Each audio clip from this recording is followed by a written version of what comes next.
Hello बच्चों, आज हम लोग स्टार्ट करेंगे इलेक्ट्रोस्टैटिक्स का फ्लक्स से यानी गॉस लॉ से आगे वाला पार्ट। तो गॉस लॉ आपने पढ़ा होगा, ये इतना इंपॉर्टेंट होता है, जनरली इलेक्ट्रिक फील्ड निकालने के काम आता है। बट गॉस लॉ को जानने से पहले इलेक्ट्रिक फ्लक्स जानना जरूरी है, फ्लक्स ऑफ इलेक्ट्रिक फील्ड जानना जरूरी है। अगर आपको फ्लक्स ऑफ इलेक्ट्रिक फील्ड आ गया तो गॉस लॉ अपने आप आ जाता है। तो मैं कोशिश करूंगा इस लेक्चर से, ये लेक्चर मेरा पूरा डिटेल्ड होगा, यानी फर्स्ट टाइम जो बच्चा पढ़ रहा है 12th क्लास का, उसके लिए भी उतना ही इंपॉर्टेंट है ये। जैसे कुछ वीडियोस ऐसे हैं जो मेरे, जहां पे अगर आप एक बार पढ़े हो तो ज्यादा कंफर्टेबल होगे, बट ये वीडियो ऐसा है बिकॉज ये चैप्टर कंसेप्चुअल चैप्टर होता है, तो जो रिपीट भी कर रहा है उसको अगर बेसिक से कॉन्सेप्ट सिखाया जाए तो वो ज्यादा हेल्पफुल होता है। तो हम लोग आज पढ़ते हैं flux of electric field. Flux of electric field,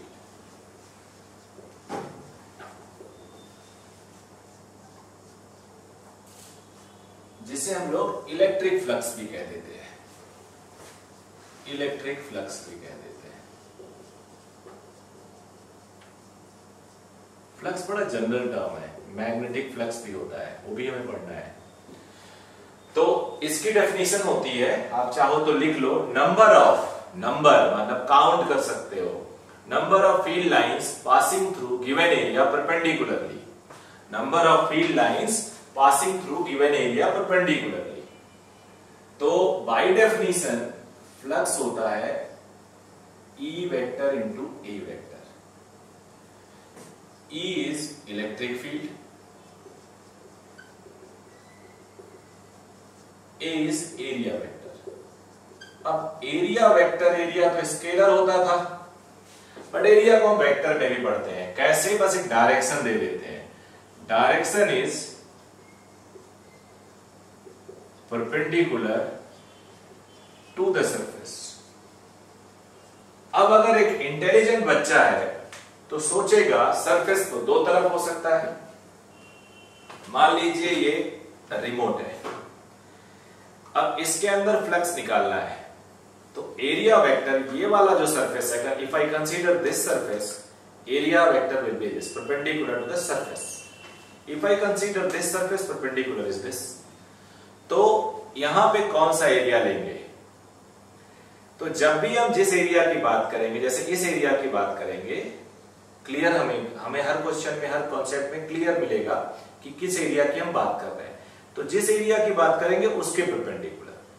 अब देखो ये थिकनेस है, तो ये एरिया का परपेंडिकुलर यही होगा।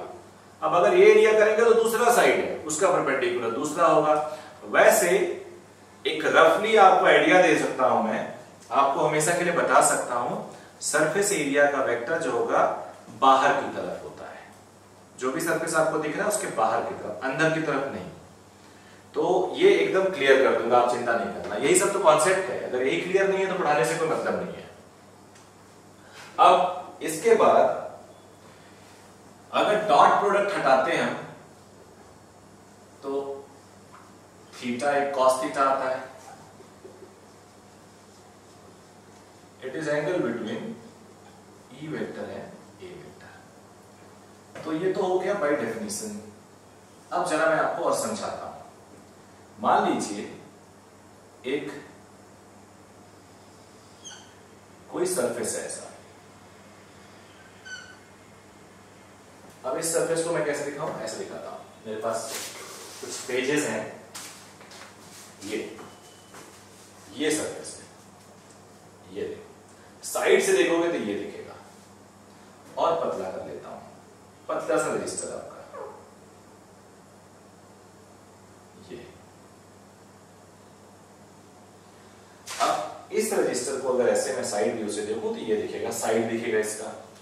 अब इसको मैं टिल्ट करूं अगर ऐसे, तो थीटा डिग्री अगर मैं टिल्ट करता हूं तो मुझे ये ऐसे दिखेगा।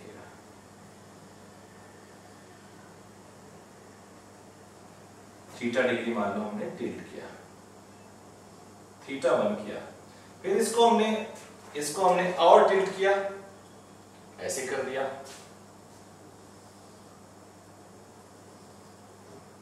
तो ये यहां पहुंच गया। इसको हमने और टिल्ट किया, तो ये यहां पहुंच गया। अब ये 90 डिग्री पे आ गया, θ3 इज 90 डिग्री। तो मैं सरफेस को ऐसे रोटेट किया। अब थोड़ा मैं और इसे बेटर कर दूं।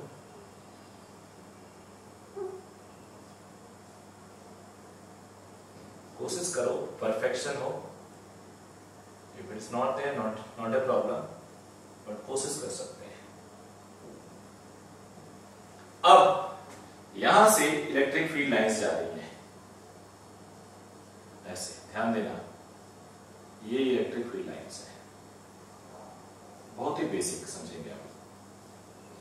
अब इलेक्ट्रिक फील्ड लाइंस ये ऐसे ग्रेज करते हुए चली जाएगी, ये तीनों सरफेस के अंदर इन कर गई, घुस गई। ये उसके बाद अब ये लाइन है, इसने देखो, इसको इसे फर्स्ट केस बोल देते हैं, इसे सेकंड बोल देते हैं, इसे थर्ड को मिस कर दिया। ये फर्स्ट सेकंड, इसने केवल फर्स्ट में इंटर किया और सेकंड को भी मिस किया, इसने तीनों को मिस किया। तो सबसे ज्यादा लाइंस किस सरफेस में इन की? वन में। तो flux in one is greater than flux in two, greater than flux in three, greater than flux in four. In fact flux in four is zero. In fact flux in four is zero.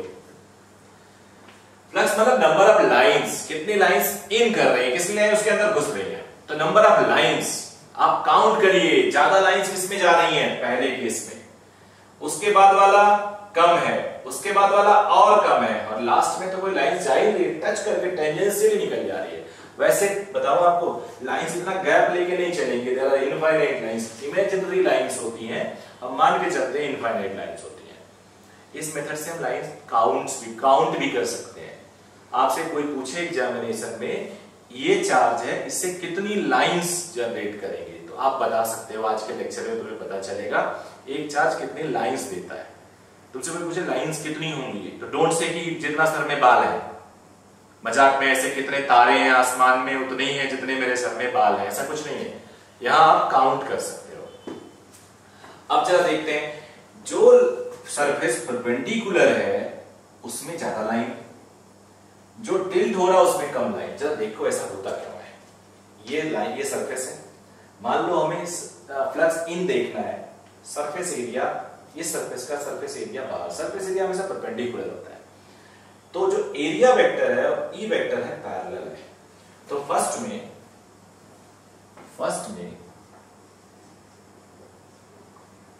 E A cos 0 because E is parallel to A vector, so it is EA which is flux maximum. अब second देखते हैं, ये देखो surface को मैंने theta घुमा दिया, तो जब मैंने थीटा घुमाया तो मेरा पेन भी तो घूमेगा, जितना ये सरफेस घूमेगा उतना पेन घूमेगा, यानी जो एरिया वेक्टर है अगर आपको विजिबल है तो एरिया वेक्टर भी उतना घूम जाएगा थीटा 1। इसलिए 2 वाले में EA cos थीटा 2, इसे हमें 1 बोलना चाहिए था, इसे 0 बोलना चाहिए था, to synchronize with theta, but not a problem, theta है। समझ गए बेटा? थीटा 1 है, थीटा 1 डिग्री आ गई। इसके साथ मत जाना, मैंने शुरू में थोड़ा सा मिसमैच कर दिया, नो प्रॉब्लम। अब अगर मैं थीटा 2 घुमाऊं इसको, तो एरिया वेक्टर भी तो थीटा 2 घूम जाएगा, यहां पे जो एरिया वेक्टर है वो थीटा 2 घूम जाएगा, तो ये हो जाएगा EA cos थीटा 2। फोर्थ वाला जो सरफेस है देखो, तो यहां आ गया, तो इसका एरिया यहां पहुंच गया, यानी एरिया वेक्टर फोर्थ के केस में 90 डिग्री है, तो इसीलिए फोर्थ वाला EA cos 90 डिग्री हो गया, which is 0। तो यहां से आप आइडिया लगा सकते हैं, जब कोई सरफेस घूमता है तो उसका एरिया वेक्टर भी उतने डिग्री पे घूम जाता है। अभी और बातें, बहुत सारी बातें हैं, कुछ इंपॉर्टेंट कॉन्सेप्ट सीखेंगे, तो अभी मैं इसको हटा नहीं रहा हूं जानबूझ के, यहां पर कुछ सिखाता हूं नई बात आप लोग को।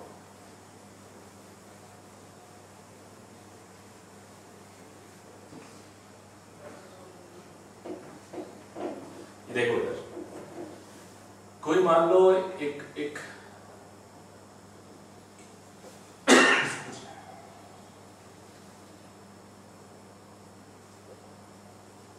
ये एरिया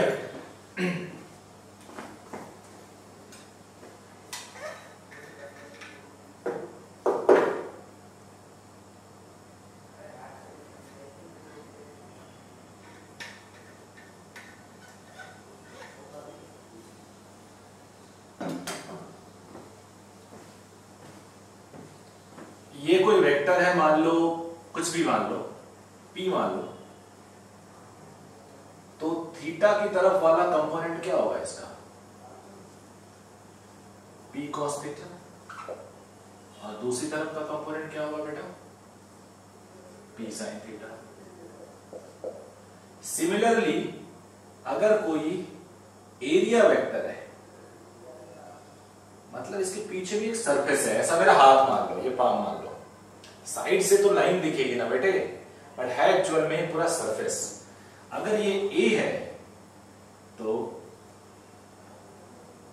ये होगा, ऐसे ऐसे ड्रॉ करते हैं, बेसिकली शैडो कह सकते हो आप, कि इधर से आप टॉर्च जलाएं, अगर हम यहां से अगर हम लाइट दें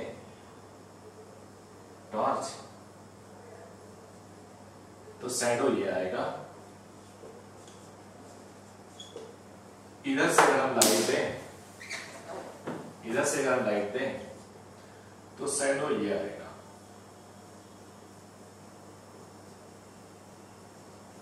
ये साइन थीटा, ये एक प्रोजेक्शन, ये एक प्रोजेक्शन, इसको हम बोल सकते हैं प्रोजेक्शन, इसको भी बोल सकते हैं प्रोजेक्शन।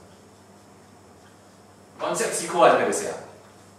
प्रोजेक्शन का मतलब इधर से लाइट दिया, अब आप हाथ ऐसे करो, रूम में अंधेरा करके यहां टॉर्च जलाओ, तो इसका प्रोजेक्शन छप जाएगा इस बोर्ड पे। और यहां भी इस पूरी लाइट का प्रोजेक्शन, बेसिकली लाइट जहां से पास नहीं करेगी वही उसका शैडो बन जाएगा, प्रोजेक्शन बन जाता है। यहां से अगर पैरेलल लाइन भेजो तो लाइन यहां से पास कर जाएगी, यहां से पास कर जाएगी, ये प्रोजेक्शन बन जाएगा। तो ए का प्रोजेक्शन थीटा की तरफ ए cos थीटा, और ए cos थीटा ये भी होगा, ये भी ए cos थीटा ही होगा, ये भी ए sin थीटा होगा भाई, ये दोनों इक्वल होते हैं। वही कॉन्सेप्ट मैं यहां तुम्हें देने वाला हूं। इस लाइन को आप टॉर्च मान लो और लाइन के परपेंडिकुलर प्रोजेक्शन ले लो, तो अब एक यहां पे स्पेस खाली करके मैं अलग से लिखता हूं। मैं चाहता हूं सीख जाए बच्चे, दोबारा ना पढ़ना पड़े।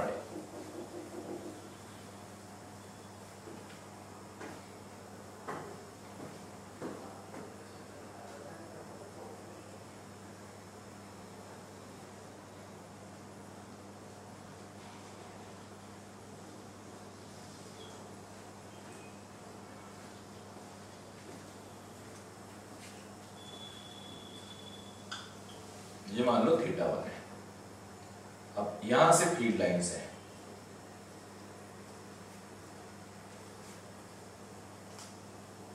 इसका प्रोजेक्शन इसके परपेंडिकुलर में ये आएगा, ये एरिया ए है, ये एरिया ए cos थीटा हो गया। अब flux through A1 is exactly same as flux through A, जितनी लाइंस इसमें पास करेंगी वही लाइंस ए में भी पास करेगी, ऐसे मान लेते हैं, और बाकी सब बाहर चले जाएंगे ऐसे। तो नंबर आप काउंट कर सकते हो यहां पर। इसका प्रोजेक्शन इस टॉर्च की डायरेक्शन में, टॉर्च के परपेंडिकुलर, हमेशा इस टॉर्च के परपेंडिकुलर प्रोजेक्शन देखते हैं, तो इसका प्रोजेक्शन यहां भी वही ए cos थीटा होगा, ये भी यहां भी ए cos थीटा होगा। अब जो ए cos थीटा वाले को मैंने A1 माना, अब A1 वेक्टर ये है, E वेक्टर ये है, यहां पे A वेक्टर ये है, E वेक्टर ये है, बीच में थीटा है। तो अगर मैं इसका फ्लक्स देखता हूं तो E_A1 cos 0, बिकॉज़ देखो E1 और A इक्वल है, E_A1, but A1 itself is A cos theta. इसका अगर हमें देखना हो फ्लक्स तो E_A cos थीटा, बिकॉज दोनों में थीटा है, तो दोनों सेम हुए। तो हम अगर प्रोजेक्शन निकाल लें इस लाइन के परपेंडिकुलर, तो सीधे E into A बोल सकते हैं, या हम सीधे बोल सकते हैं flux is E into projected area. Projected area, वो भी प्रोजेक्शन किसमें? In the perpendicular direction of E। यानी ऐसा प्रोजेक्शन करेंगे कि एरिया E के परपेंडिकुलर आए, सरफेस E के परपेंडिकुलर, एरिया पैरेलल आए, सरफेस परपेंडिकुलर आए। समझ गए बेटा? तो ये एक कॉन्सेप्ट था जो आपको हेल्प करेगा। चलिए अब इसको हम और ज्यादा आगे लेके जाते हैं। कॉन्सेप्ट एकदम क्लियर होना चाहिए। क्लियर करेंगे आज, कॉन्सेप्ट छूटेगा नहीं।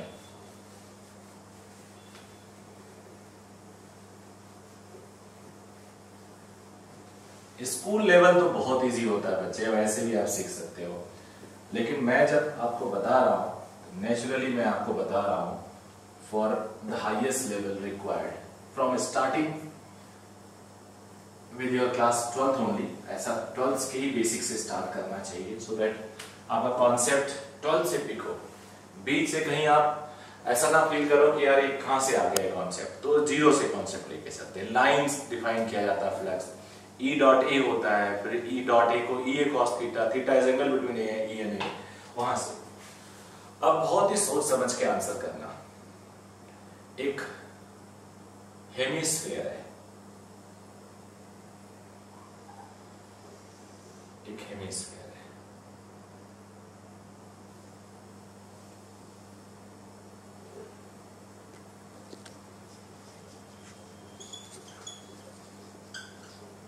रेडियस R है,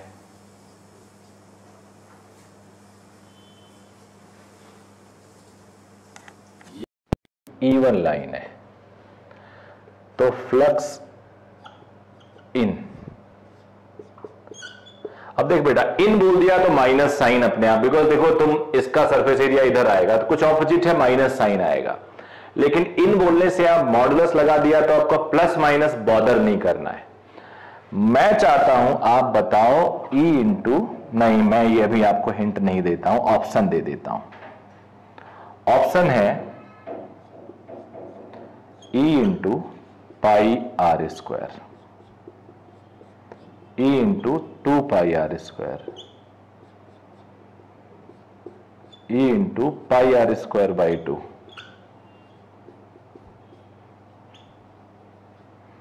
और 0 तो यूनिवर्सल ऑप्शन होता है। सोचो, वीडियो रोको और सोचो which option is correct. Okay, मैं आपकी हेल्प करता हूं। अब हेल्प करने के लिए कुछ नहीं, घर में एक कोई हेमिस्फेरिकल ऑब्जेक्ट लो और ऐसे रखो और इधर से टॉर्च जलाओ, लाइट बंद कर दो। तो जब आप टॉर्च जलाओगे तो हेमिस्फेयर आधा सर्कल दिखेगा बोर्ड पे, आधा सर्कल दिखेगा बोर्ड पे, और आधा सर्कल का एरिया होता है पाई आर स्क्वायर बाई 2। इसका projected area is equal to half circle, और हाफ सर्कल का एरिया इतना, और फ्लक्स होगा, फ्लक्स इन पूछा है, E into pi R square by 2। Net flux 0 होगा बच्चे, net flux 0, because flux in is equal to flux out.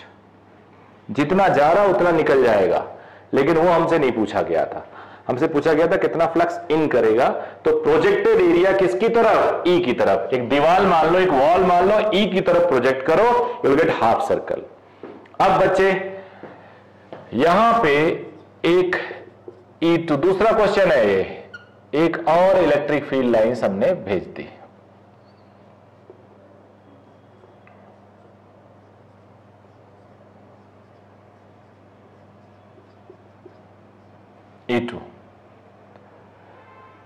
E2 हमने दूसरी एक इलेक्ट्रिक फील्ड लाइंस भेज दी, परपेंडिकुलर भेज दी ऊपर से, तो वो एक सर्कल दिखेगा नीचे, एक सर्कल दिखेगा नीचे। अब एक दूसरी लाइन आ गई E2, पहला वाला हटा देता हूं, तुम चाहो तो कैरी कर लेना एक ही में। अब फ्लक्स इन पूछना है मुझे, E भी लिख देता हूं, E2 क्यों लिखूं जब एक ही है। आंसर हो सकता है सेम रहे या चेंज हो जाए। अब बताओ फ्लक्स क्या होगा। अब फ्लक्स इन कितना आएगा,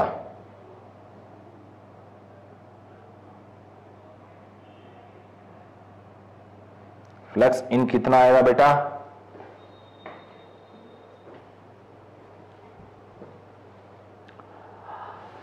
ऊपर से देखो तो ये कहां पता चलेगा बीच से कटा हुआ है?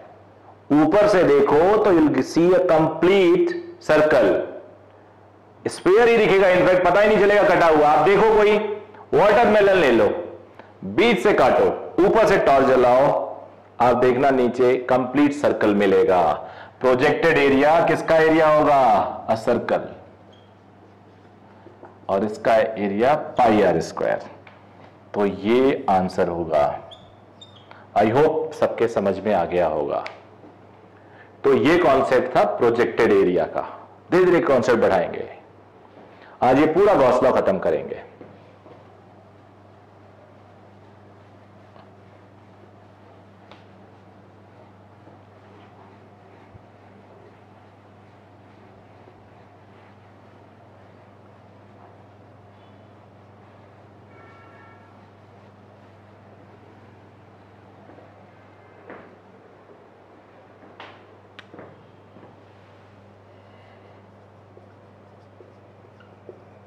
गॉस लॉ देखते हैं।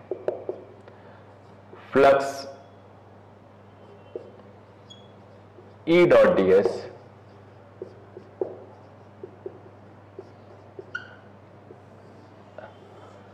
कुछ नया नहीं है, अभी अभी जो पढ़े हो वही है, बट इन्होंने सरफेस पे फ्लक्स कैलकुलेट कैसे करते हैं, अगर एरिया आप इजीली ना फाइंड आउट कर पाओ तो उसके लिए थोड़ा टेक्निक दे दी, थोड़ा मैथमेटिकल इक्वेशन दे दिया, एंड उसकी वैल्यू कितनी आती है वो भी बता दिया। तो यहां पे ये इसका जो चक्कर है वो क्लियर कर लेते हैं। ये क्लोज्ड इंटीग्रेशन है, क्लोज्ड इंटीग्रेशन। क्लोज्ड का मतलब कोई सरफेस इंटीग्रेट कर रहा है, पूरे सरफेस का एरिया निकाल लो आप। ई electric field,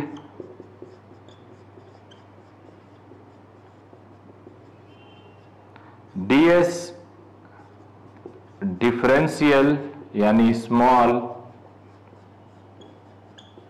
area vector. Area vector हमेशा परपेंडिकुलर टू द सरफेस होता है। Q इन क्या होगा बेटा? Charge inside Gaussian surface. ये गॉसियन सरफेस क्या होता है? ये एक इमेजिनरी सरफेस ऐसा लिया जाता है so that electric field will always be perpendicular to its area.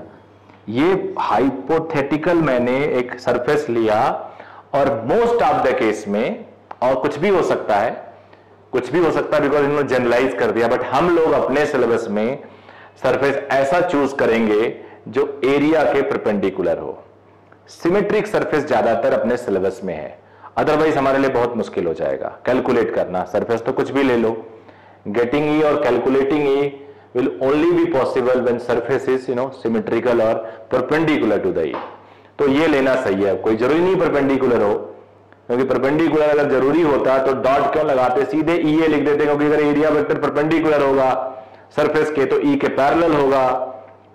देखो ना, ई सरफेस के परपेंडिकुलर है, ई ये सरफेस है, मेरा हाथ सरफेस है, ई परपेंडिकुलर है, तो ऐसे निकलेगा परपेंडिकुलर। एरिया इस सरफेस के परपेंडिकुलर होता है, तो ई और एरिया दोनों पैरेलल हो जाएंगे, पैरेलल हो जाएंगे तो cos 0 आ जाएगा, cos 0 1 होता है, तो डॉट लगाने की जरूरत ही नहीं होती। लेकिन हमारे सिलेबस में हम लोग जो 12th लेवल तक का है फिजिक्स और इससे रिलेटेड कॉम्पिटिटिव एग्जाम, मैक्सिमम या 99.9999% थ्योरी हो सकती है, न्यूमेरिकल नहीं आएगा, न्यूमेरिकल 100% इसी पे आता है, एक सरफेस जो ई के परपेंडिकुलर हो, सो दैट ये हमें तो कहना चाहिए पैरेलल हो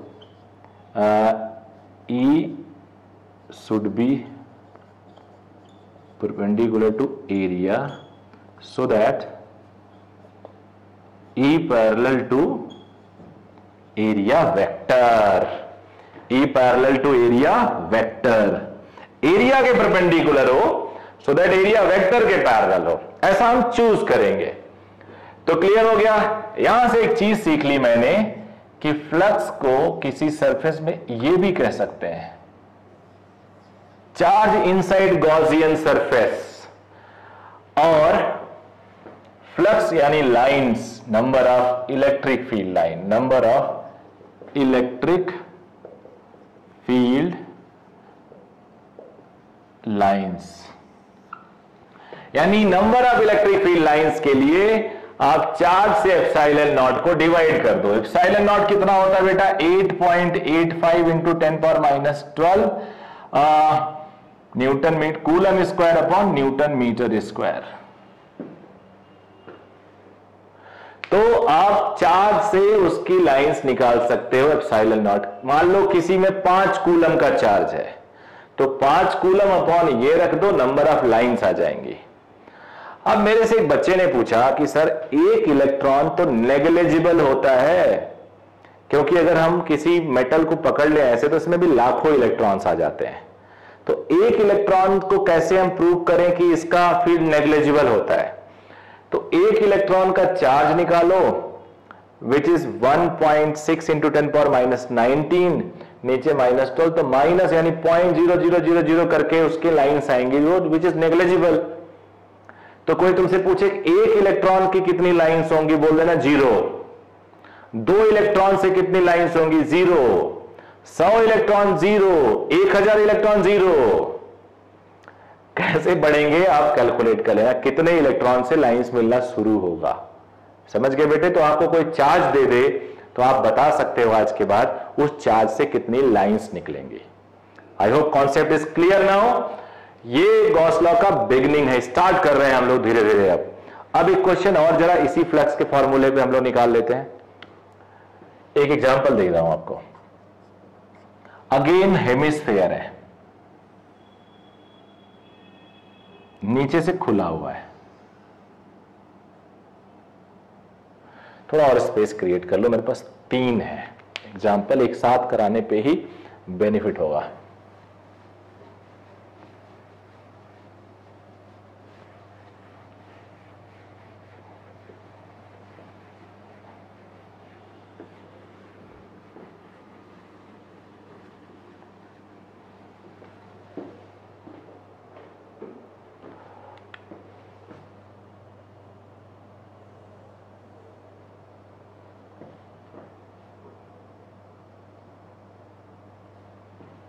पहले मैं क्लोज ले लेता हूं, क्लोज हेमिस्फीयर, और बड़ा बना देता हूं।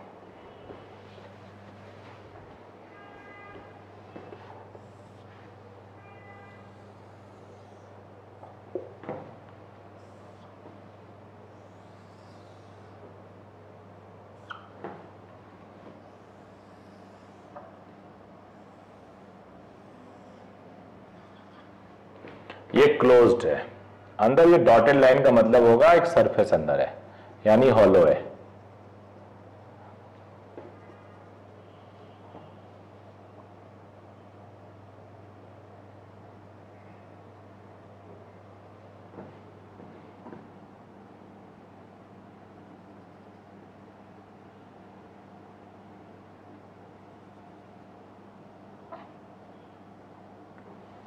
ये ओपन फ्रॉम बॉटम, ये क्लोज्ड है।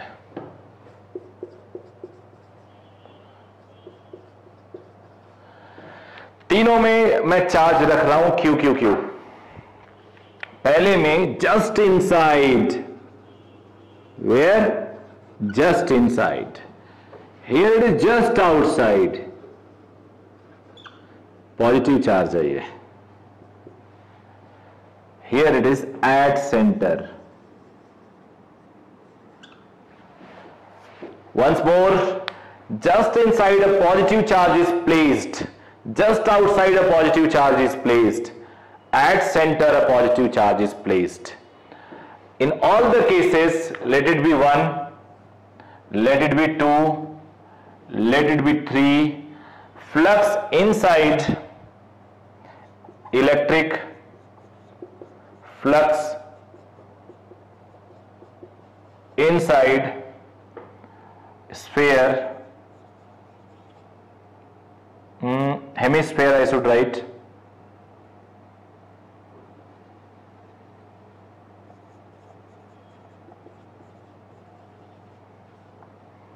ऑप्शंस हैं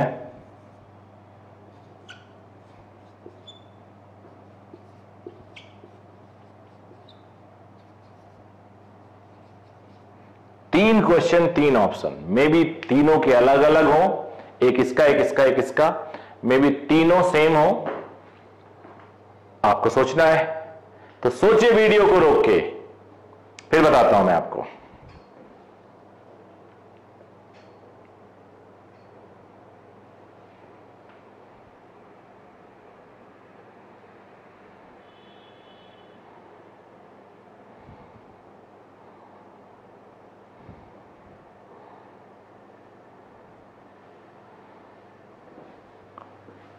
चलिए मैं आपकी हेल्प करता हूं। पहला अंदर है, जितनी भी लाइंस निकलेंगी सब सरफेस से पास करते हुए जाएंगी।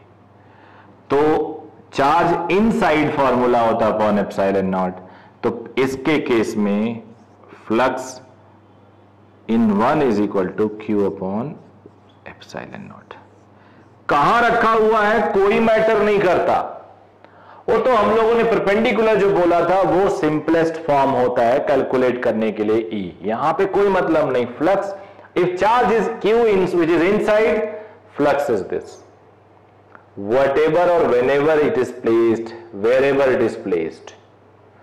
अब आउटसाइड है तो अंदर है ही नहीं, जितनी लाइंस जाएंगी सब लाइंस बाहर निकल आएंगी, जितनी लाइंस जाएंगी सब लाइंस बाहर निकल आएंगी, ऐसे ऐसे। मेटल के अंदर लाइंस नहीं होती, मैं बताऊंगा, इसी गॉस लॉ में ही है। तो इस केस में फ्लक्स इनसाइड इज 0।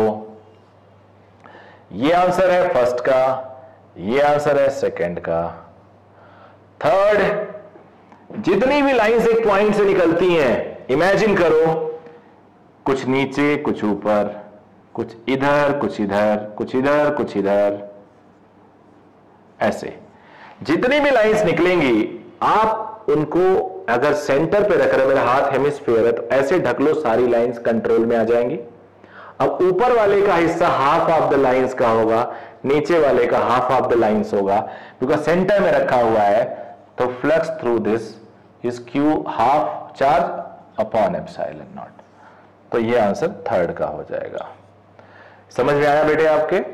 तो ये जो कॉन्सेप्ट है बड़ा क्लियर, एक बार और कर दे रहा हूं, हो गया होगा। चार्ज इनसाइड है Q upon epsilon not, outside है 0, आधे पे रखा हुआ है, तो उसको हम समझने के लिए ऐसे ढक लेते हैं, आधा फ्लक्स ऊपर और आधा फ्लक्स नीचे। सो टोटल फ्लक्स हो जाता है क्यू अपॉन 2 एप्सिलॉन नॉट, आधा ऑफ द ओरिजिनल एक्चुअल। अब आगे बढ़ते हैं हम लोग। अब इंटरेस्टिंग क्वेश्चंस लेते हैं इस पे based.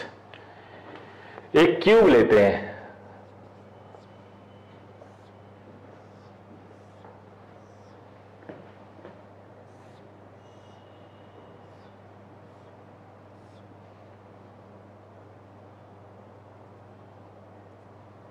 a charge is placed at its center. A charge Q is placed at its center. समझिएगा सब लोग, हर वो बच्चा जिसने ये चैप्टर ठीक से नहीं समझा है। अब चार्ज अंदर है तो फ्लक्स थ्रू क्यूब क्या होगा बेटा?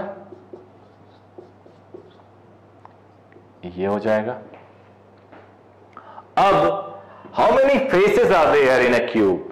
6 faces, equal faces, and charge is placed at center, so all faces are at equidistance and equally oriented, if you compare with each other.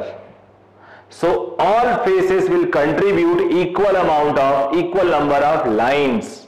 जितनी भी लाइंस इससे निकल रही होंगी सारे फेसेस इक्वल शेयरिंग कर रहे होंगे, बिकॉज वो सेंटर पे हैं, सिमेट्रिकली हैं, और कुछ बचा नहीं, इक्वल डिस्टेंस पे है तो सिमेट्रिकली हो ही गया. तो ईच फेस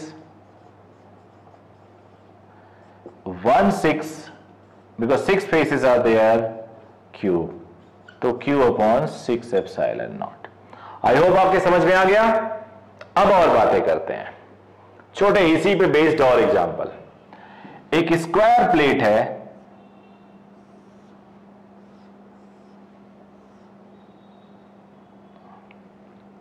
स्क्वायर प्लेट है ये,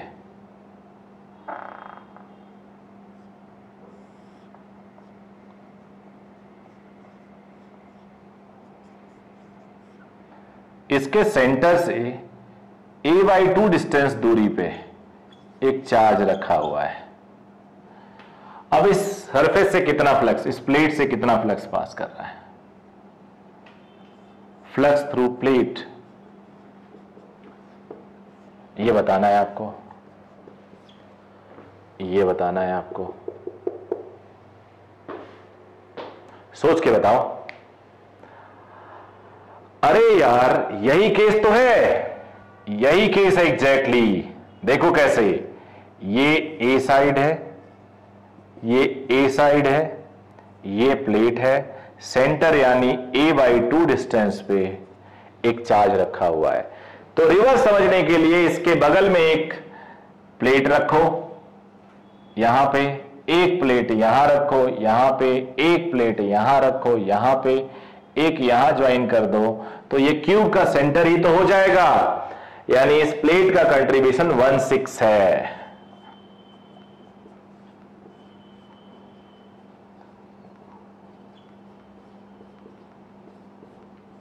तो इस तरह से आपको सिमेट्री बैठानी है. अभी और बताऊंगा, बहुत सारी चीजें मैं आपको आज क्लियर करवाऊंगा. यहीं पे थोड़ा आगे मूव करते हैं धीरे धीरे. क्यूब पे ही अब वर्क करना है हमें थोड़ी देर तक, अगले 5-10 मिनट तक. फिर कुछ एनसीईआरटी में बड़े अच्छे क्वेश्चन हैं, जेई लेवल के, नीट लेवल के, तो उस क्वेश्चन को पिक करेंगे. ये सब भी दिया हुआ है जो मैं पढ़ा रहा हूं.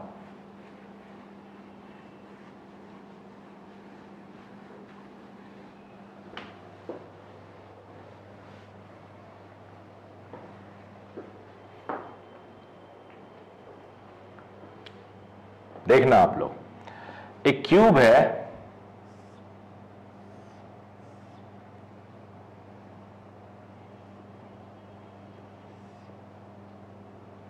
थोड़ा और बड़ा ड्रॉ कर देता हूं.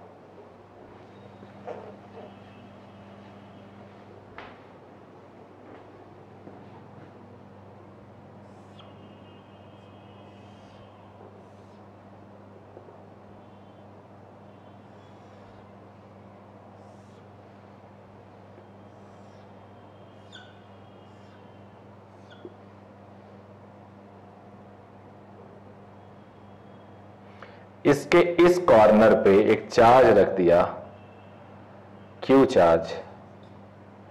अब मुझे पूछा गया है flux through cube. Flux through cube बताओ, कितना फ्लक्स उस क्यूब से पास कर रहा है? ये है. अब सॉल्व करते हैं इसको. कोई आइडिया नहीं लग रहा कितनी लाइंस इसके अंदर जाएंगी. तो जब कोई आइडिया नहीं लगे तो आप सिमेट्री बैठाने की कोशिश करो. Just try to make it symmetrical. Now how to make it symmetrical? Let me do one thing. Let me place one more cube here. मैंने एक और क्यूब यहां प्लेस करने की सोची.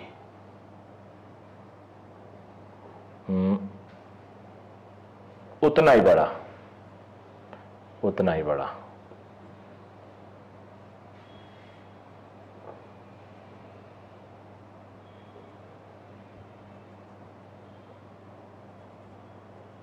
ये रख दिया मैंने. थोड़ा सिमेट्री लग रहा है मेरे को. एक और क्यूब ऊपर लाके रख दी.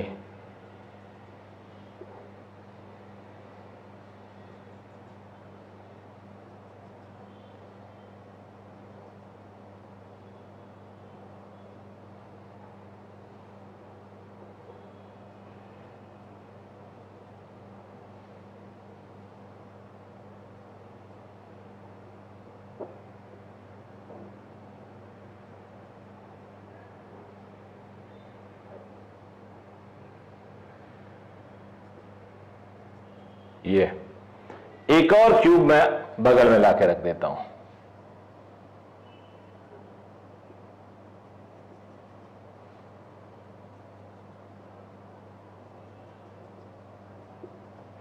चार क्यूब लाके रख दिया। अब मुझे थोड़ा सेंटर में दिख रहा है, इसके पीछे ए साइड है, इसके ऊपर ए साइड है, इसके नीचे ए साइड है, इसके साइड में ए साइड है, इसके साइड में ए साइड है।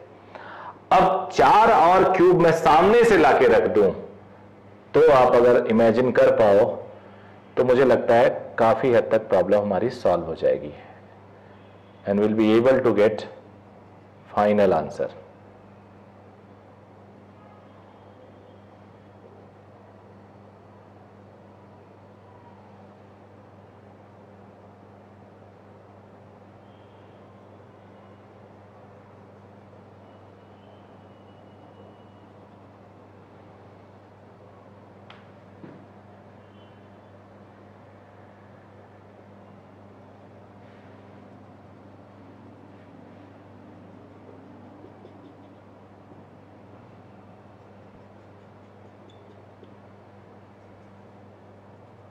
अब अगर आप समझ पा रहे हो, आई होप समझ जाओगे, और नहीं समझोगे तो मैं समझाऊंगा, बैठा इसीलिए हूं।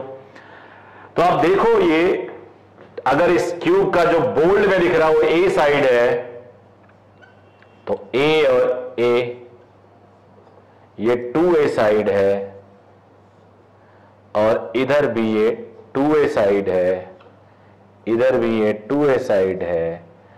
तो ये 2a साइड का एक बड़ा सा क्यूब हो गया, जिसके इधर ये अगर देखूं तो मैं बड़े क्यूब का बड़ा साइड, बड़े क्यूब का बड़ा साइड। अब मेरे पास कई मेथड है इसको समझाने के लिए आपको। अब जो चार्ज था वो एक सेंटर में आ गया। आप एक काम कर सकते हो, मैच बॉक्स ले लो आप 8, उसके कॉर्नर पे पेंट कर दो, फिर देखो चारों को रख दो, 4 एक तरफ रखो, 4 आगे से रखो। तो काउंट करते हैं 1 2 3 4, 4 ऊपर, 1 2 3, और इसके पीछे वाला 4 नीचे। यहां नीचे सरफेस देख सकते हो, तो सरफेस भी पता चलेगा। 1 1 2 1 1 2 4 ये हो गया नीचे, और 1 1 और 1 1 4 ऊपर। अब उसके एग्जैक्टली सेंटर पे ये चार्ज आ गया। अब फ्लक्स थ्रू बिग क्यूब का मतलब 2a साइड वाला, ये हो गया। Flux through big cube is Q upon epsilon not. अब आगे बढ़ते हैं। Big cube is a collection of 8 equal cubes and all cubes corners, corner of all cubes are touching this charge. Check it with same orientation. सबके as पे ही है, सब check कर सकते हो, सबके एज पे टच हो रहा है। तो ईच क्यूब अगर पूछा जाए तो 1/8 बिग क्यूब, तो Q upon 8 epsilon not answer आ गया। अब कुछ और बातें, अब बेटा कुछ और बातें ध्यान देना आप लोग। अब 1/8 तो 1 से आ गया। बिग क्यूब का साइड ये 2a वाला है, ये 2a इधर 2a इधर। तो flux through each side of big cube, how many equal sides are there? 1/6, like previous one, तो Q upon 6 epsilon not. Q upon 6 epsilon not, इधर से Q अपॉन 6, इधर से Q अपॉन 6, इधर से Q अपॉन 6, नीचे Q अपॉन 6, मेरी तरफ Q अपॉन 6, पीछे की तरफ। अब ये जो बड़ा साइड है वो कितने छोटे इक्वल साइड से मिलके बना है? 4, ये। तो flux through each side of cube,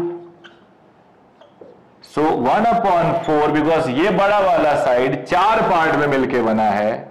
flux through each side of big cube 1/4 और ये 1/6 Q/6 एप्सिलॉन नॉट था, तो ये हो गया 24 एप्सिलॉन नॉट। तो each side of smaller cube लिख दो इज Q/24। अब कुछ और चीजें इसी डायग्राम में मैं आपका क्लियर करूंगा। देखो कैसे, यहां पे एक प्लेट है, अगर यहां पे मैं रखूं तो इस प्लेट से कितना फ्लक्स होगा? 0 होगा। देखो कैसे, ये एक प्लेट है, यहां मैं चार्ज रख दूं कॉर्नर पे, तो जितना भी लाइन होगा वो इधर जाएगा, इधर जाएगा, इधर जाएगा, इधर जाएगा, इधर जाएगा। जब इसकी बारी आएगी तो टेंजेंशियली निकल जाएगा, कोई भी लाइन ऐसे आके ऐसे नहीं आएगा, तो यहां इसके थ्रू फ्लक्स 0 होगा। सिमिलरली एक लाइन में अगर ऐसे ड्रॉ कर लूं बेटे, तो इसके थ्रू भी फ्लक्स 0 होगा, क्योंकि ये भी जैसा ये ओरिएंटेशन है वैसा यही है। एक साइड ये ड्रॉ कर लूं तो इसके थ्रू फ्लक्स 0। अब 3 साइड और लगा दूं मैं, एक इधर, एक पीछे और एक नीचे, तो एक क्यूब बन जाता है। तो जो क्यूब के साथ एडजेसेंट साइड्स हैं, दिस एंड दिस, इसके through flux 0, but total cube के थ्रू फ्लक्स Q/8। क्यूब के अगर एज पे रखते हैं तो 3 एडजेसेंट साइड से फ्लक्स 0, टोटल क्यूब से Q/8। रिमेनिंग कितनी साइड बचती हैं? एक पीछे, एक साइड में, एक नीचे। तो रिमेनिंग साइड से, यानी दूर वाला ईच फेस नॉट एडजेसेंट, वो होगा 1/3 है, 3 इक्वल पार्ट्स में क्यूब, और क्यूब होता है Q/8 एप्सिलॉन नॉट। तो यहां से Q/24 एप्सिलॉन नॉट। एक और तरीका होगा समझने का, तो फिर से देखिएगा, किसी भी क्यूब के अगर एज पे कोई चार्ज हो तो उसके एडजेसेंट तीनों साइड से कोई फ्लक्स नहीं, उससे दूर वाले साइड से, यहां से उस क्यूब के Q/24, दूर वाले से Q/24। अब अगर आपसे कोई पूछे, देखो ध्यान से, ये एक साइड है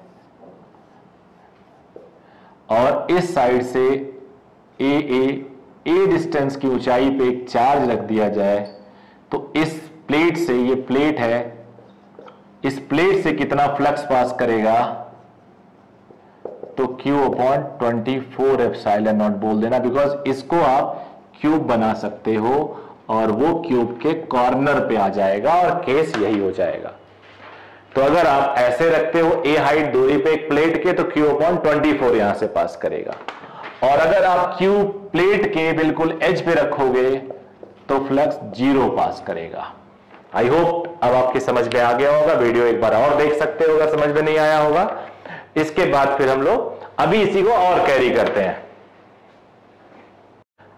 कुछ और क्वेश्चन एक आध देखते हैं। मान लो एक क्यूब हमारे पास,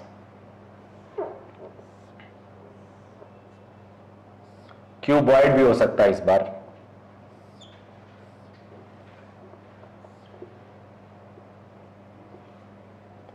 यहां पे एक चार्ज चिपका दिया, तो फ्लक्स थ्रू क्यूब क्या होगा? यहां या इस सरफेस पे या ऊपर वाले सरफेस पे एक बिंदी चिपका दी, एक कलर कर दिया चार्ज का। तो बेटा एक और अगर इसमें आप सरफेस लाके रख दो, जैसे very first question of hemisphere वाला मैंने सेंटर पे रखा था, तो आधा आधा शेयर किए थे ना, तो यहां भी आधा आधा शेयर कर लेंगे। So half of total, total means charge से जितना हो सकता है, तो ये आंसर आ जाएगा। इस तरह से और भी जब भी क्वेश्चन आए तो आप अपने बेसिक आइडियाज को लो, सिमेट्री जनरेट करो, आपका आंसर आएगा 100%। अब एक क्वेश्चन है जो एनसीईआरटी में दिया था पहले, अब पता नहीं अभी है कि नहीं, बहुत ही बढ़िया क्वेश्चन है ये, और बोर्ड एग्जाम में भी आया हुआ और कॉम्पिटिटिव एग्जाम में भी आया हुआ। कुछ क्वेश्चन एनसीईआरटी के बहुत अच्छे होते हैं। Variable field, if E is given as alpha x root x, अब आई कैप तो है ही, जे कैप भी हो सकता है, बट यहां आई एक्स डायरेक्शन में, यानी ऐसे जा रहा है। वेरिएबल कैसे हो गया? जब तुम x की वैल्यू 0 रखोगे ये 0 हो जाएगा, x की वैल्यू 1 मीटर रखोगे, मीटर में है x, तो ये 1√1 दैट इज 1 अल्फा हो जाएगा। Alpha is a constant, alpha is a positive constant. 2 रखोगे 2√2, यानी हर x के साथ e की वैल्यू बढ़ रही है घट रही है। और डायग्राम दिया हुआ था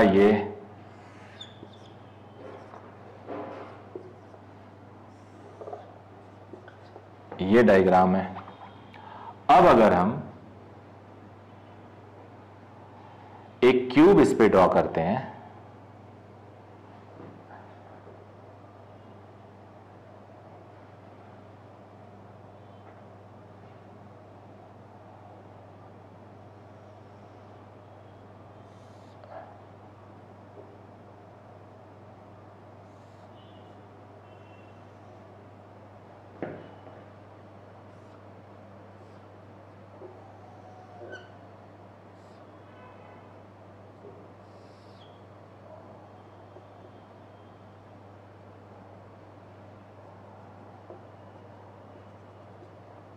ये क्यूब जो a डिस्टेंस पे रखा हुआ है और इसका साइड भी a है, साइड भी a है,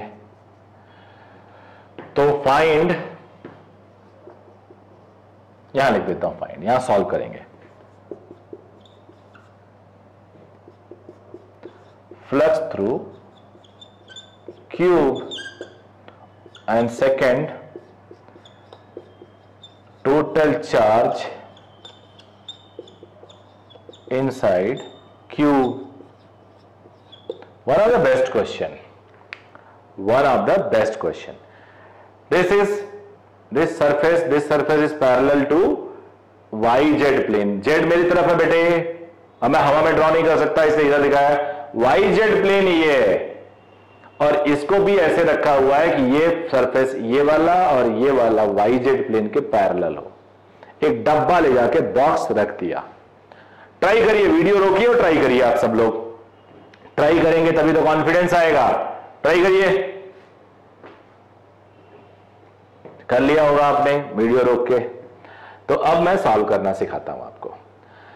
हॉरिजॉन्टल फील्ड होंगी, लाइंस ऐसी जा रही हैं, ऐसी ऐसी। ये सॉल्यूशन के लिए है बेटे डायग्राम। जब ऐसी जा रही होंगी तो इस सरफेस पे पेनिट्रेट कर गई होंगी, बाकी से टच करके निकल गई होंगी, और इस सरफेस में आई होंगी निकल के बाहर। यहां पे बाहर E2, इसे मान लो 1, इसे मान लो 2, E2, और यहां पे इन की होंगी E1।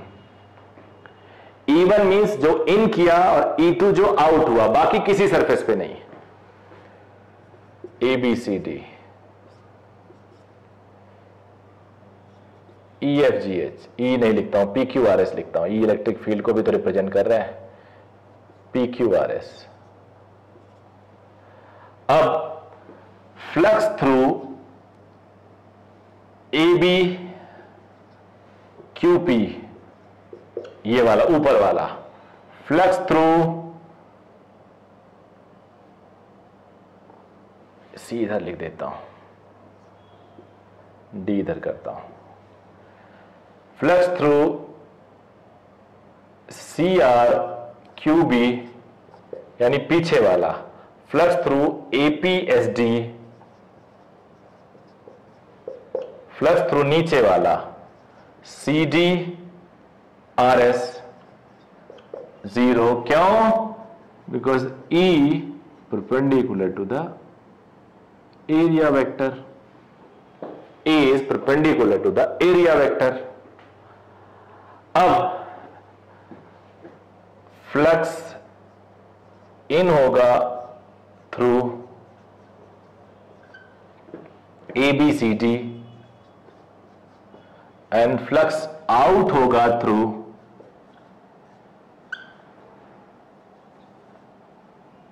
PQRS। अगर क्लियर है तो हम लोग आगे बढ़ते हैं। E at 1 का मतलब हुआ x is equal to A, x is equal to A, ये होगा अल्फा ए रूट ए, ई है 2 यानी x is equal to 2a, alpha 2a root 2a यानी 2 root 2 alpha a root a, E1 E2 आ गया। अब फ्लक्स इन निकालते हैं, माइनस होगा बिकॉज देखो इधर बेटे इस सरफेस का एरिया इधर है, खुला हुआ area, minus E1 into area, area A square होगा, क्योंकि देखो एरिया वेक्टर और ई वेक्टर दोनों पैरेलल है। कॉस 180 या 0 1 होता है, 180 माइनस 1 होता है और 0 1 होता है। तो ये हम लोग लिख देते हैं minus alpha A cube root A, flux out plus E2 A square, area तो ए स्क्वायर E2 ये है, 2 root 2 alpha A cube root A. Total flux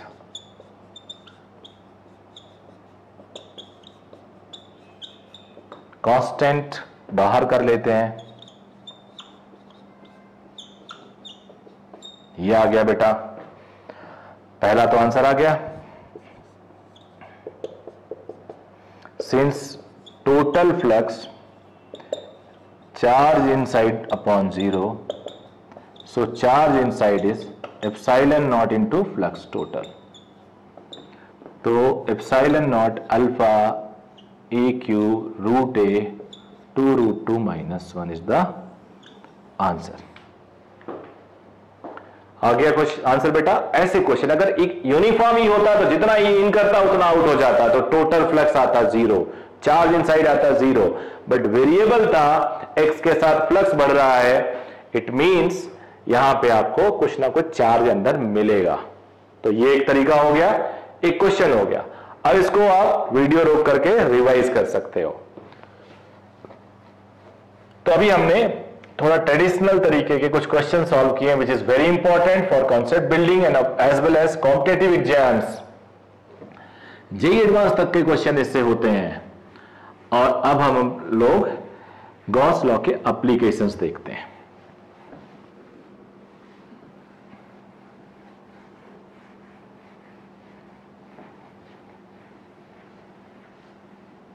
application of Gauss law.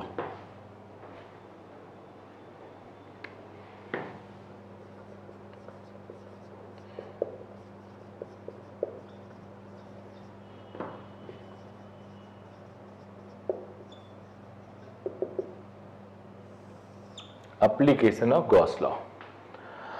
Gauss law के एप्लीकेशन से हम इलेक्ट्रिक फील्ड निकालना जानते हैं। बहुत सारे इलेक्ट्रिक फील्ड हमें अब निकालना है। छोटे छोटे से स्टार्ट करते हैं, ऐसा स्टार्ट करते हैं कि आपका कॉन्फिडेंस बढ़े। तो पहला हेडिंग है electric field due to a point charge.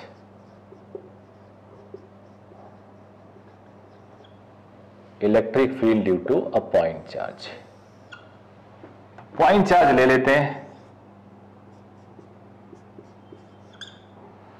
अगर ये प्लस पॉइंट चार्ज है तो इसके चारों तरफ एक इलेक्ट्रिक फील्ड ऐसे दौड़ेगा, ऐसे चारों तरफ, मेरी तरफ भी 3D में। अब इसका मैं गॉसियन सरफेस, अच्छा मैं पैरेलली इलेक्ट्रिक फील्ड का ग्राफ भी प्लॉट करना चाहता हूं, तो आप लोग भी ऐसे लिखोगे तो बेटर होगा। Electric field versus R, electric field due to a point charge. अब अगर तुम इसका कोई इमेजिनरी गॉसियन सरफेस सोचो कि सो दैट उससे लाइंस परपेंडिकुलर निकले, तो वो गॉसियन सरफेस एक स्फेरिकल सरफेस हो सकता है। अगर हम एक स्फेयर ले लें, sphere is a suitable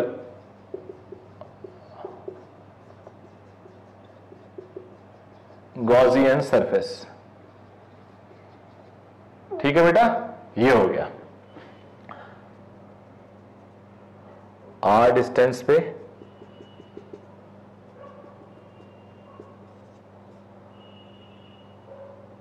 अब ये कहीं से कोई एरिया एलिमेंट लो, तो एरिया एलिमेंट भी परपेंडिकुलर, स्फीयर का परपेंडिकुलर, सेंटर से पास करेगा, रेडियल होगा। इलेक्ट्रिक फील्ड भी परपेंडिकुलर होगा क्योंकि वो भी सेंटर से आ रहा है। तो flux is equal to E dot जो ds लिखते थे वो बन जाएगा EDS cos 0। E R distance पे यूनिफॉर्म है इन मैग्नीट्यूड। भाई एक तो बहुत छोटी सी बात है, एक चार्ज से निकला जो इधर आर डिस्टेंस पे वैल्यू होगी वही इधर भी होगी, डायरेक्शन अलग है, वही इधर भी होगी KQ/r²। या कूलम्स लॉ से अगर देखा जाए तो यूनिफॉर्म चीजें इंटीग्रेशन से बाहर हो जाती हैं। और अब ये एरिया इंटीग्रेशन हो गया, ये इसका मतलब टोटल एरिया। और स्फीयर का टोटल एरिया क्या होता है? 4πr² होता है। ये हो गया। Now since flux is also defined as this which is equal to charge inside Q है। अब गॉस लॉ को हम इक्वेट कर देते हैं।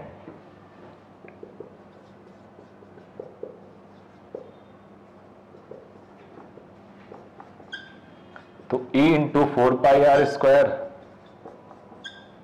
E आ गया 1/4πε0 Q/r²। E inversely proportional to क्या हो गया? r²। हाइपरबोलिक कर्व है, ऐसे बनता है। कैसे चेक करते हैं? कुछ नहीं, r0 E infinite, r infinite E0 put करो और देखो। तो ये बन गया एक पॉइंट चार्ज से। अब हम एक स्फीयर लेते हैं, मेटालिक स्फीयर या मेटालिक हॉलो स्फीयर, दोनों का एक ही जैसा होता है।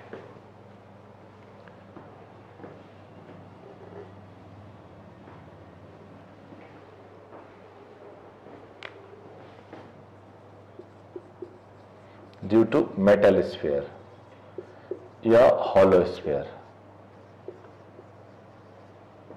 क्या होना चाहिए? चार्ज्ड होना चाहिए। ये जरूरी है लिखना, चार्ज्ड होना चाहिए।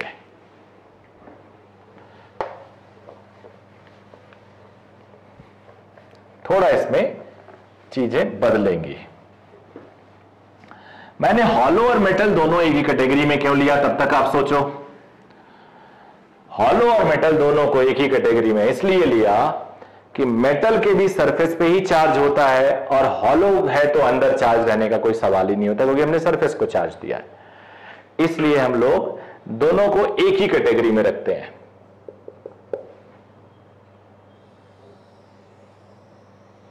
ये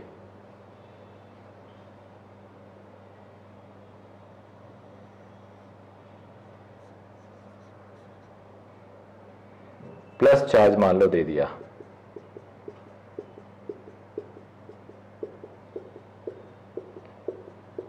चार्ज मेटल है तो inside there is no charge, hollow है तो अंदर हमने चार्ज कोई नहीं दिया, क्यू चार्ज मान लो हमने दिया इसको।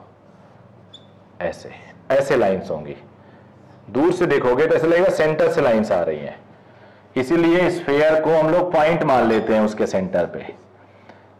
ऑब्जर्वेशंस में जो चीजें पॉइंट के लिए डिफाइन की जाती हैं वही स्फीयर के लिए वैलिड हो जाती हैं, अबाउट इट सेंटर। अब या ये O है, हम लोग एक इलेक्ट्रिक फील्ड वर्सेस R का कर्व भी प्लॉट कर लेंगे। ये R रेडियस, तो यहां वेरिएशन इजिली हमें विजिबल होगा। अब दो केस लेते हैं।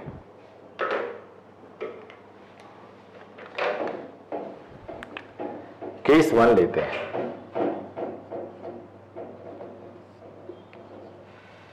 When R लेस देन 0, मतलब इनसाइड स्फीयर। तो इनसाइड स्फीयर चार्ज इनक्लोज 0 है, चार्ज है ही नहीं तो इलेक्ट्रिक फील्ड 0 होगा।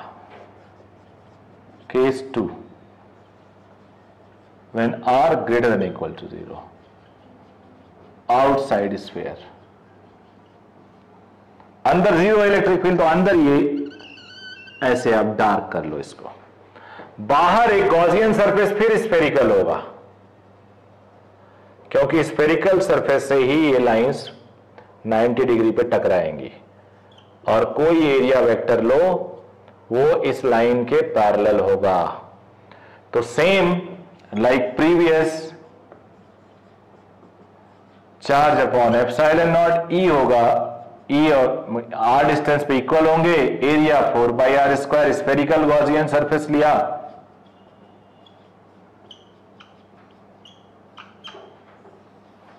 इसके भी R = R पे E मैक्सिमम होगा, let it be E not होगा 4πε0 Q/r²। R greater than R तो E होगा E inversely proportional to R²। तो ये ऐसा, और इसकी वैल्यू क्या होगी E नॉट। तो ये आपने देखा electric field due to metal sphere, hollow sphere. अब हम लोग इसके बाद बात करेंगे, सॉलिड स्फीयर भी था ये और हॉलो स्फीयर भी था। अब हम लोग बात करेंगे non conducting sphere, which is more important. क्या बात करेंगे? नॉन कंडक्टिंग स्फीयर का। देखो कैसे, तीसरा heading,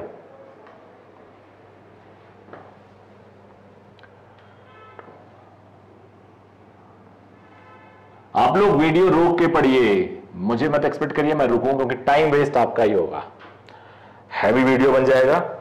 electric field due to sphere of charge,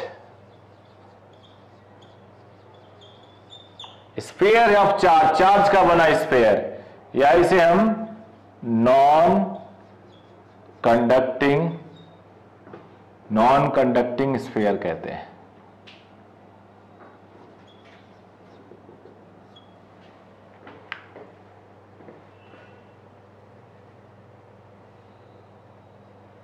graph में यही यूटिलाइज कर लूंगा।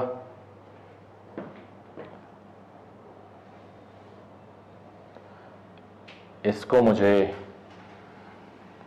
हटा देना पड़ेगा, ऑल्दो सेकंड वाला बिल्कुल वही आएगा, केस 2, लेकिन केस 1 इतना इंपॉर्टेंट है कि मैं रिस्क नहीं ले सकता। ये स्फीयर चार्ज का बना हुआ है, अंदर पूरा चार्ज से ही चार्ज को कलेक्ट कर करके हमने स्फीयर बनाया। बूंदी का लड्डू आपने खाया होगा, आधा करो तो आधा बूंदी, लड्डू को हाफ कर दो। तो वैसे ही अगर इस स्फीयर को तोड़ोगे हाफ पार्ट में तो आधा चार्ज बचेगा, 1/4 पार्ट में तोड़ोगे तो 1/4 चार्ज। सेम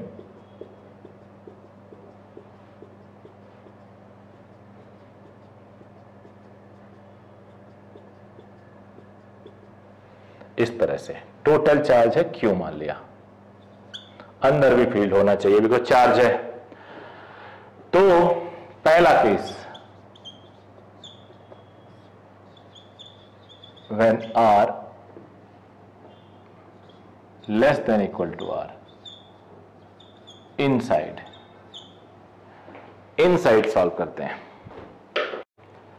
अब गॉसियन सरफेस अंदर क्या होगा, इनसाइड की बात कर रहे हैं, तो इनसाइड भी एक स्फीयर ही तो होगा, तो उसी से परपेंडिकुलर निकलेगा R। अब आपको दिख नहीं रहा होगा, ये छोटा स्फीयर है, ये पार्ट R रेडियस पे। अब इसके अंदर चार्ज निकालना है, तो चार्ज निकालने के लिए ऐसे लिखते हैं, since charge inside 4/3πr3, total volume में Q है, hence charge in one volume is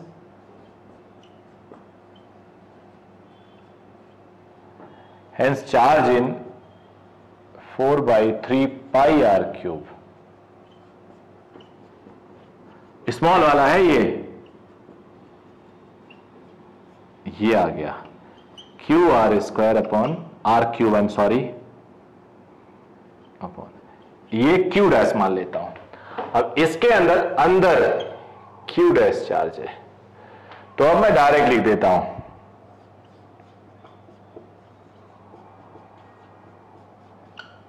तो तो E into 4 pi R square, Q R cube upon R cube और अपॉन एप्सिलॉन नॉट तो यहीं आ गया, आर स्क्वायर गया, is 1 upon 4 pi epsilon naught Q R upon R cube, ये आ गया। फिर से इसको मैं 1 upon 4 pi epsilon naught Q upon R square R upon R अगर लिख दूं तो ये हो जाता है E naught R upon are. याद करो अभी थोड़ी देर पहले हमने बताया था सरफेस पे ई नॉट, तो यहां E directly proportional to R आ रहा है, E directly proportional to R अंदर, ये इलेक्ट्रिक फील्ड है। फिर से बताऊंगा बच्चों, अंदर कितना चार्ज है, डेंसिटी निकाल लो, चार्ज पर यूनिट वॉल्यूम, चार्ज डेंसिटी आ गई, चार्ज डेंसिटी आने के बाद आप वॉल्यूम मल्टीप्लाई कर दो, चार्ज आ जाएगा। उसी को मैंने थोड़ा और बेसिक तरीके से कर दिया, देसी method, unitary method, charge inside this much volume is Q, so charge in one volume is this, so charge in this small R वाले वॉल्यूम में इतना आ गया।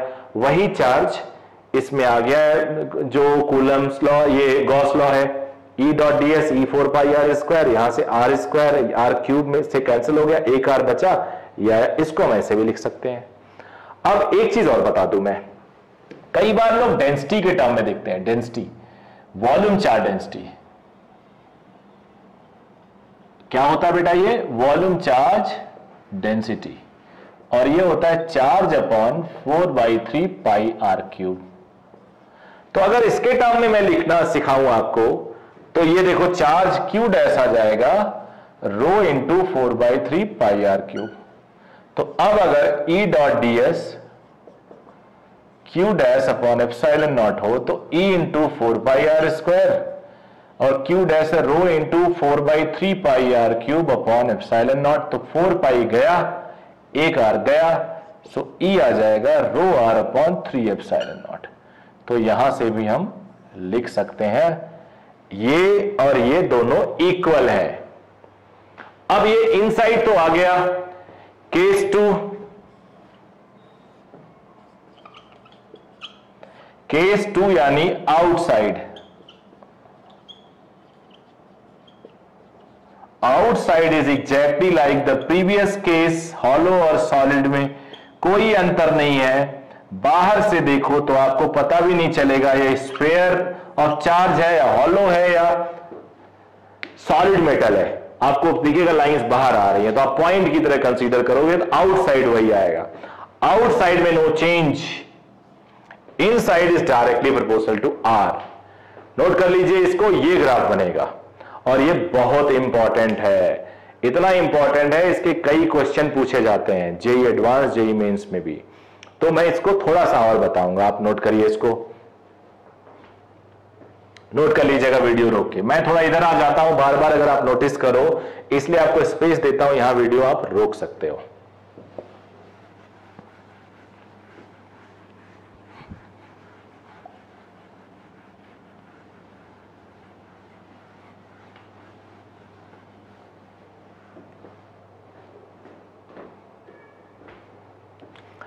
इनसाइड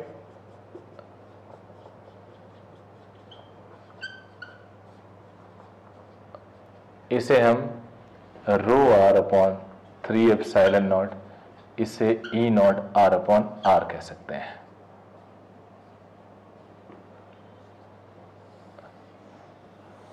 ये याद रखिएगा फॉर्मूला।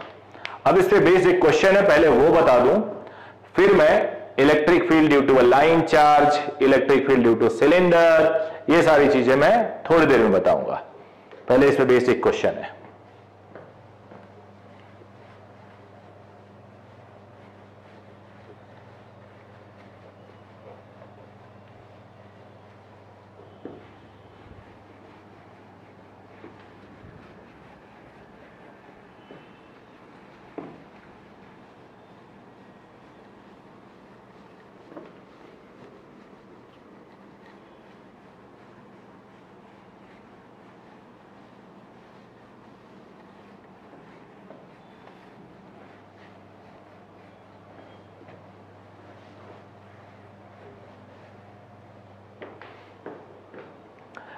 एक स्फीयर ऑफ चार्ज है,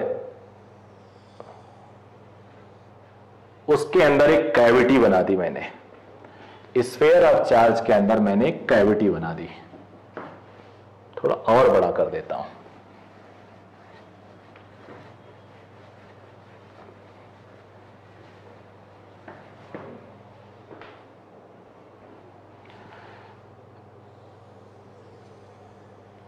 ये स्फीयर ऑफ चार्ज है।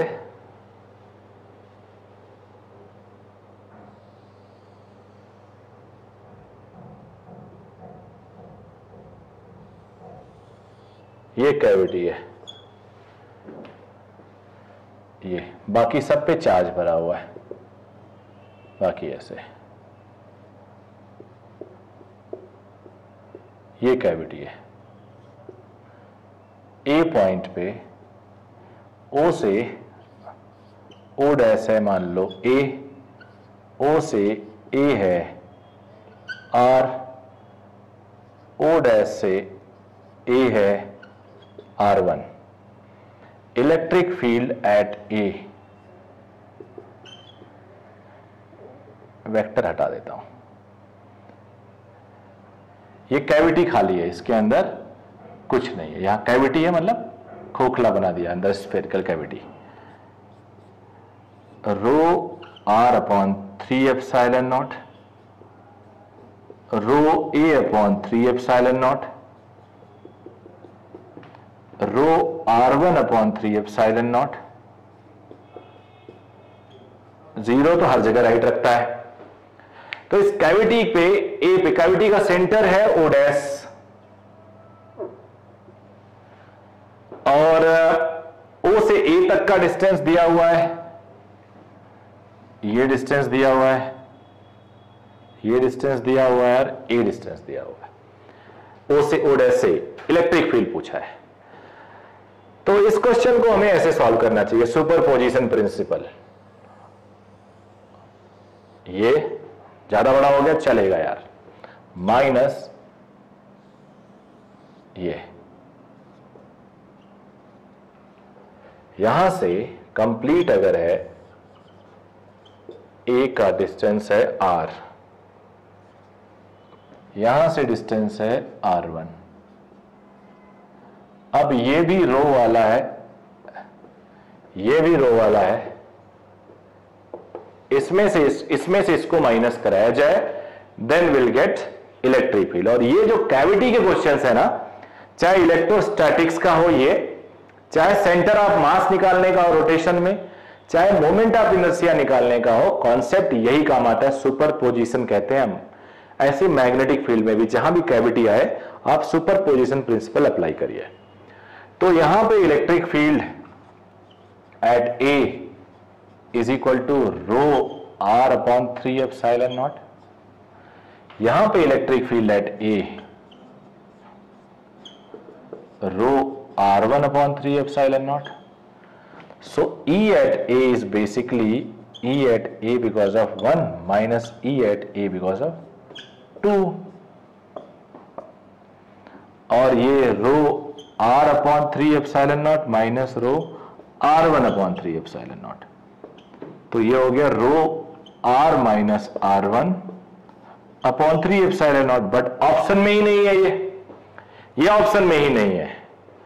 देखते हैं, O यहां पे ड्रॉ कर देते हैं, O डैश यहां पे ड्रॉ कर देते हैं, और A यहां पे ड्रॉ कर देते हैं। ये है बेटा R, ये है R1 वेक्टर, ये है A वेक्टर।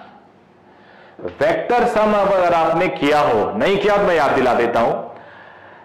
दो वेक्टर का सम जो रिजल्टेंट होता है, दो वेक्टर जिनको सम किया जाता है, एक के हेड पे दूसरे का टेल रखते हैं, एक के हेड पे दूसरे का टेल रखते हैं। रिजल्टेंट का टेल फर्स्ट वाले के टेल के साथ, रिजल्टेंट का हेड लास्ट वाले के हेड के साथ। अगर आप 3-4 वेक्टर ऐड करो, एक के हेड पे दूसरा का टेल, दूसरे के हेड पे तीसरा का टेल, ऐसे ऐसे तीसरे पे चौथे का टेल, ऐसे। और रिजल्टेंट जो होता है, रिजल्टेंट का टेल फर्स्ट वाले के टेल के साथ, रिजल्टेंट का हेड आखिरी वाले के हेड के साथ। तो इस डायग्राम से आप देख सकते हो R vector is A vector plus R1। तो यहां से ए वेक्टर आ जाएगा are vector minus R1 vector, तो ये आ जाएगा रो ए वेक्टर अपॉन 3 एप्सिलॉन नॉट। और ए तो है दोनों के सेंटर के बीच का डिस्टेंस, इसलिए ये कांस्टेंट है। यानी हमने यहां फील्ड निकाला लेकिन वो इस डिस्टेंस पे डिपेंड नहीं कर रहा है, इस डिस्टेंस पे डिपेंड कर रहा है। तो ये आंसर हो गया एक तो, और ये कांस्टेंट है।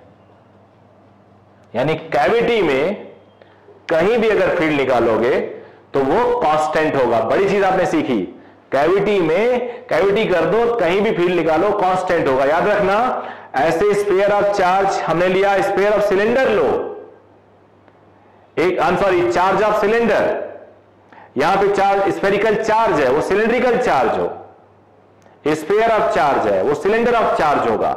वहां भी कैविटी में कांस्टेंट होगी value, and which depends on the central distance, so it is rho a upon 3 epsilon naught. Electric field due to infinite line charge. Infinite क्यों लिया अभी बताता हूं मैं। एक छोटा सा लाइन चार्ज ले लेते हैं, इतना बड़ा, इससे जरा लाइंस देखते हैं कैसे निकलती हैं।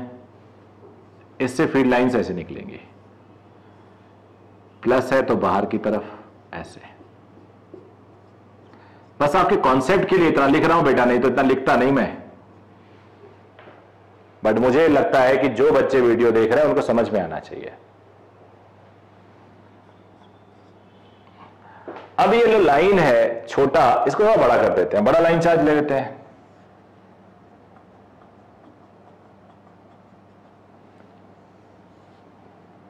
रिपल्सिव लाइंस होती हैं, एक दूसरे को रिपेल करती हैं, तो जिसको जितना जगह मिलता है इधर उधर भागता है।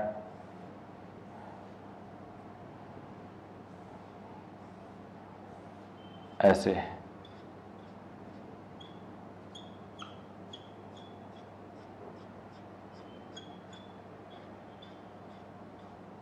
ऐसे। ओके बेटा, और बड़ी लाइन ले लेते हैं।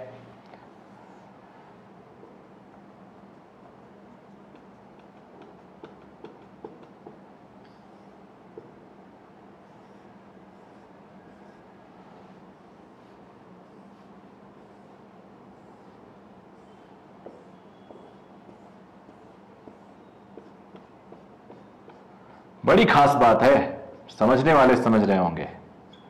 खास बात यह है कि जैसे जैसे मैं लाइन को बड़ा कर रहा हूं, मुझे यूनिफॉर्म फील्ड लाइंस ज्यादा मिल रही है। देखो यहां कुछ इतना अगर मैं ड्रॉ करूं यहां तक, तो यूनिफॉर्म लाइंस है।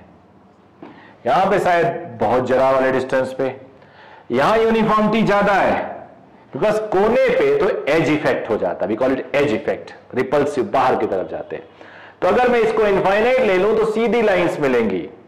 वही हाल है, अपने अपने लेन में चलो, दूसरे लेन में चलोगे दूसरी गाड़ी आके आपको ठोक देगी। तो इनफाइनाइट लाइन से क्या होता है कि इससे जो फील्ड लाइंस निकलती हैं वो पैरेलल टू ईच अदर निकलती हैं।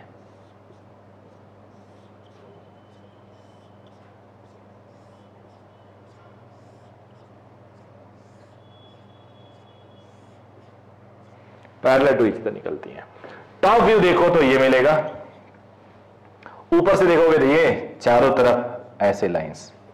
मैंने तो यहां पे आपको 2D में दिखाया है, ऊपर से देखो ऐसे। तो इसका जो गॉसियन सरफेस होगा वो एक सिलेंडर हो सकता है। सिलेंडर से लीनियर लाइंस निकलेंगी, सिलेंडर होगा Gaussian surface.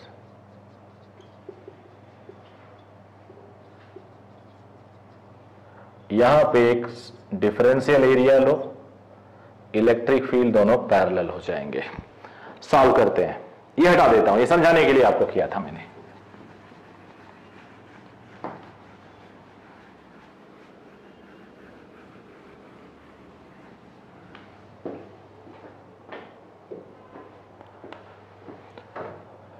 Flux are distance पे यूनिफॉर्म, सरफेस एरिया मान लो इसका लेंथ एल है, surface area 2 pi R L होता है। Charge inside lambda into L हो जाएगा। लैम्डा इज चार्ज पर यूनिट लेंथ, तो एल लेंथ पे चार्ज कितना, एल लैम्डा, ये बता चुका हूं मैं प्रीवियस लेक्चर्स में। सो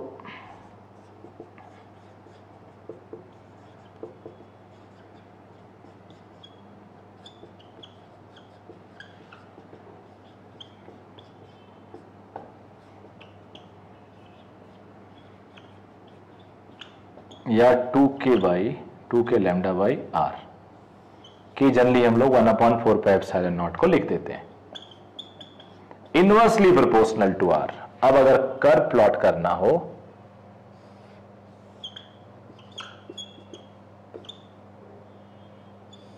ये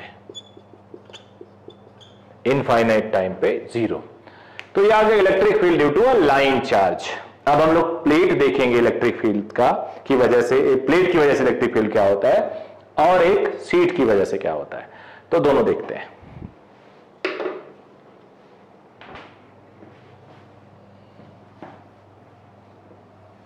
वीडियो रोक रोक आप देख सकते हो।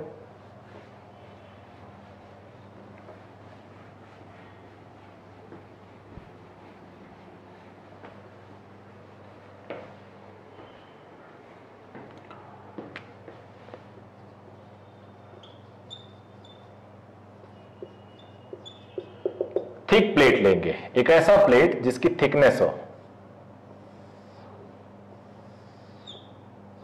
इनफाइनाइट लेंथ लेंगे,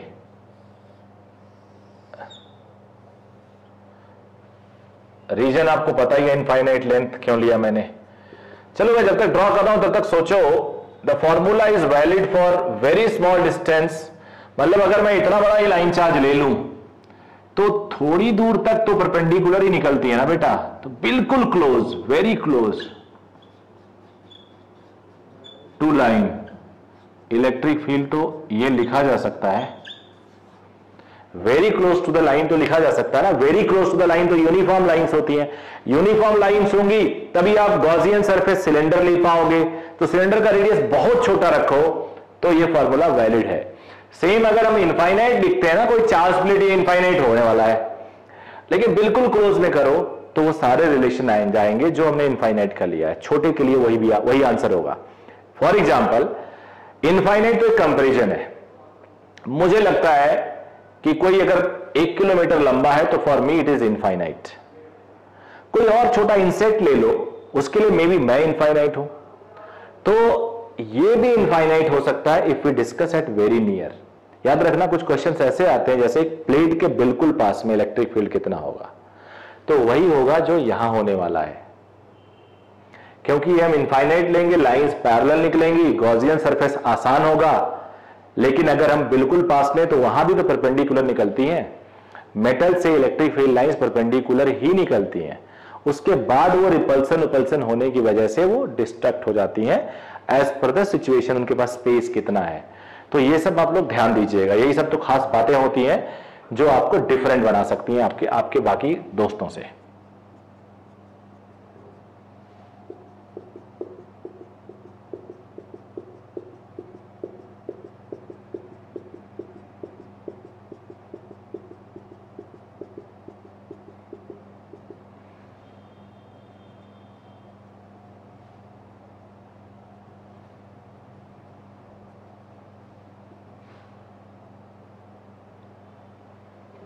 इधर भी चार्ज डेंसिटी सिग्मा है, इधर भी चार्ज डेंसिटी सिग्मा है। अब इसको अगर मैं साइड व्यू देखूं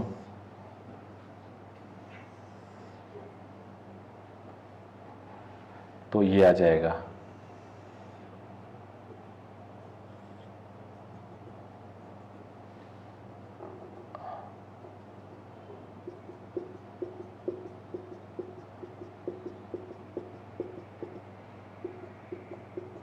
अंदर नहीं चार्ज होगा, मेटल के अंदर नहीं चार्ज होता, दो इधर भी एक चार्ज है और इधर भी एक चार्ज है।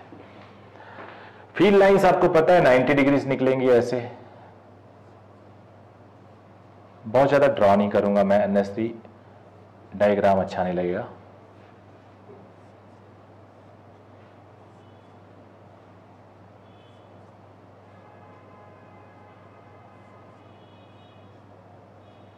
ओके, नाउ गॉसियन सरफेस सोचते हैं, तो गॉसियन सरफेस हो सकता है एक सिलेंडर। देखो कैसे, अभी कोई बात नहीं, अगर आपके माइंड में नहीं आ रहा डोंट वरी, ये सिलेंडर हो, इधर भी निकलेगा वो ऐसे, बिकॉज ये जो सरफेस है, एरिया है, लाइंस ऐसे ही तो निकलेंगी। एक गॉसियन सरफेस हो सकता है क्यूबॉइड, आपके माइंड में नहीं आ रहा डोंट वरी,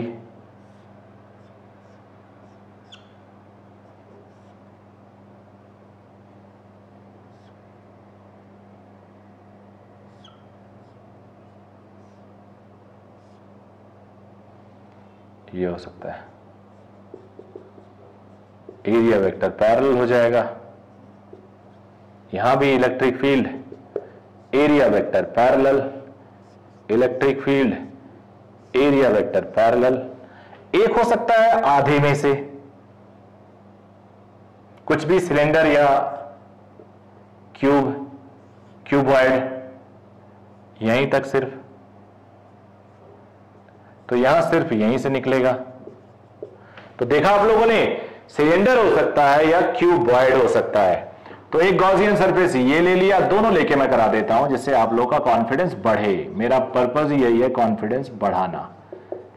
एक मैं आधे में से ले लेता हूं,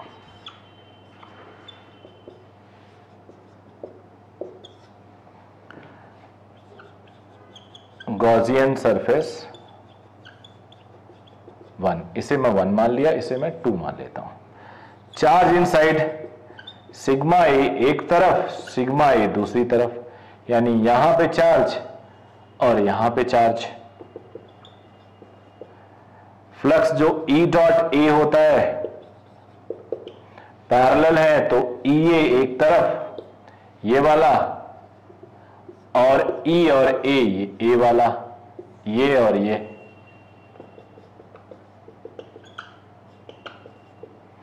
नाउ से flux is equal to charge upon epsilon naught 2EA 2 epsilon naught A upon epsilon not.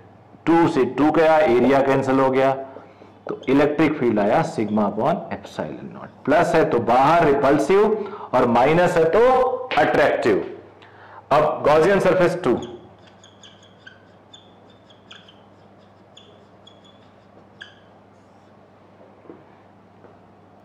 Charge inside sigma into A, देखो इधर ये सिग्मा इंटू ए, एक ही सरफेस है।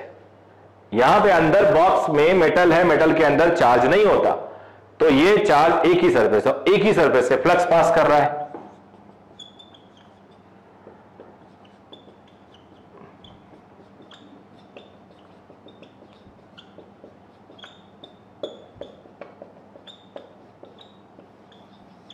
दोनों से आंसर वही आया। तो किसी एक प्लेट से जिसके दोनों साइड चार्ज है, थिक है, वो इलेक्ट्रिक फील्ड होता है E अपॉन एप्सिलॉन नॉट। तो प्लस से बेटे प्लस चार्ज है, फील्ड बाहर होता है, और अगर यही माइनस माइनस माइनस हो तो फील्ड अंदर होगा, ये होगा। अब हम लोग देखते हैं electric field due to charged plate, I am sorry sheet.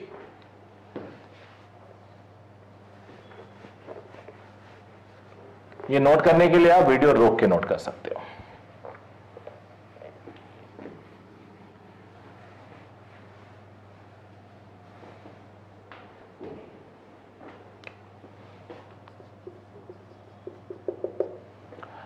अब ये इतनी पतली है, थिकनेस इतना कम है कि एक ही चार्ज दोनों तरफ विजिबल है। कई लोग इसको बोलते हैं a sheet made of charge.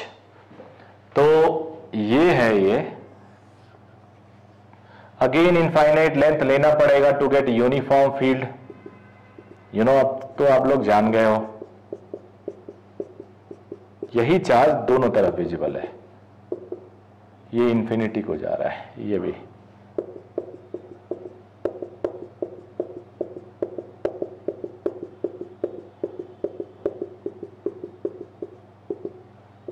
Side view देखो,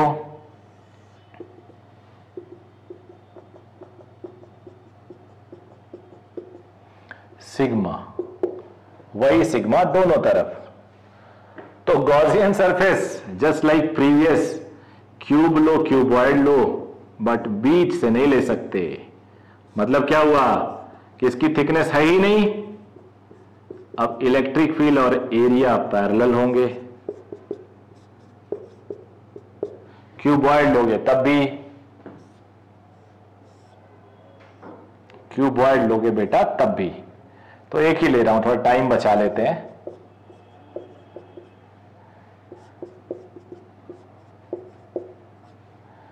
चार्ज इनसाइड सिग्मा ए, ये हो गया। फ्लक्स दोनों तरफ का ऐड हो रहा है। देखो बेटा ये भी और ये भी दोनों तरफ लाइन जा रही है ना, सिंस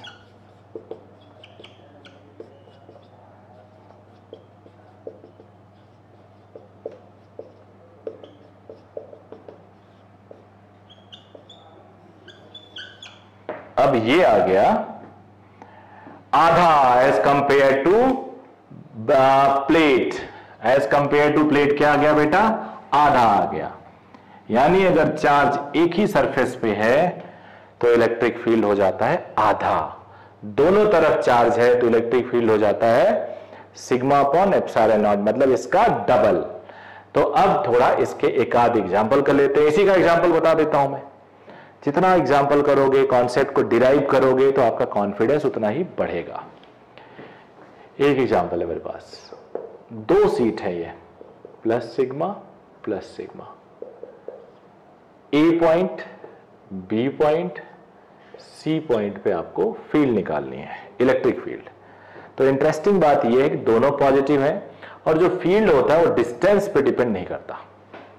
इनफाइनाइट लेंथ है या लेंथ छोटा भी है तो बिल्कुल क्लोज, ये जो फील्ड आएगा वो डिस्टेंस पे डिपेंड नहीं करेगा। तो जब डिस्टेंस पे डिपेंड नहीं करेगा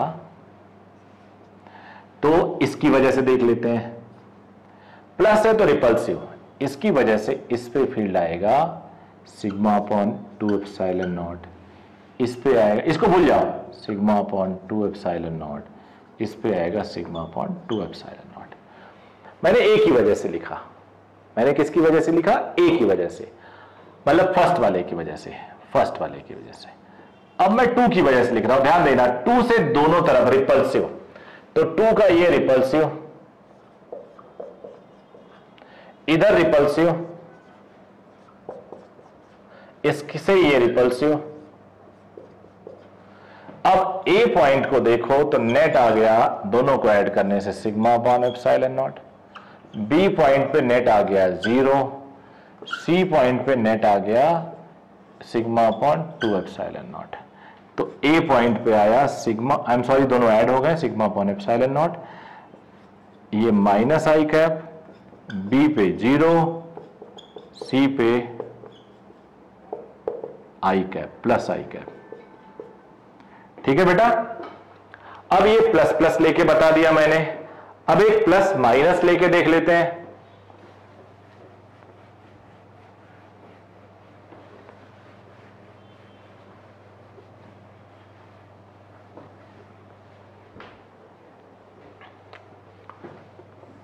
एक प्लस एक माइनस। अब इसके वजह से, प्लस की वजह से रिपल्सिव, प्लस की वजह से देख रहा हूं। तुम लोग अलग अलग कलर यूज कर लेना, प्लस के लिए रेड कलर यूज कर लिया, माइनस के लिए ब्लू कलर यूज कर लिया, ब्लैक, या ब्लैक ब्लू कर लिया, तो इजी रहता है समझना। प्लस से रिपल्सिव, मेरे पास एक ही कलर है इसलिए दिक्कत है। माइनस अट्रैक्टिव फील्ड होता है टूवर्ड्स इट, इसी की तरफ, टूवर्ड्स इट। तो ए पे कैंसिल आउट हो गए, बी पे इधर हो गया, दोनों ऐड हो गए, सी पे कैंसिल आउट हो गया, तो ये आंसर आ गया। प्लस का वो आया माइनस, प्लस में बीच में 0 हुआ और माइनस में, प्लस माइनस में बीच में मैक्सिमम हुआ, इधर उधर 0 हो गया। दोनों माइनस होगा तो ऐसा ही रिजल्ट आएगा, डायरेक्शन बस उल्टा हो जाएगा। अब एक और,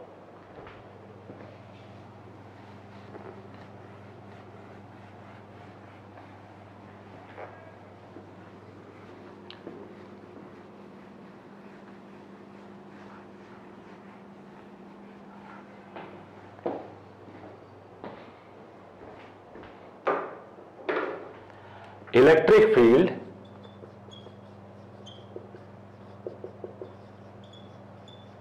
ड्यू टू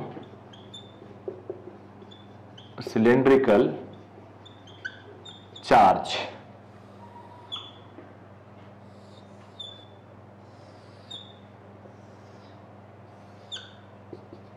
ये भी नॉन कंडक्टिंग है,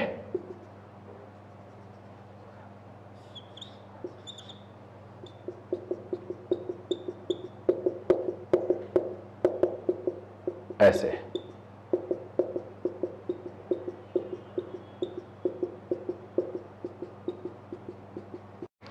तो ये नॉन कंडक्टिंग स्फीयर है, इसके इनसाइड और आउटसाइड आपको फील्ड निकालना है। तो ये एक होमवर्क है आपके लिए, हिंट दे देता हूं।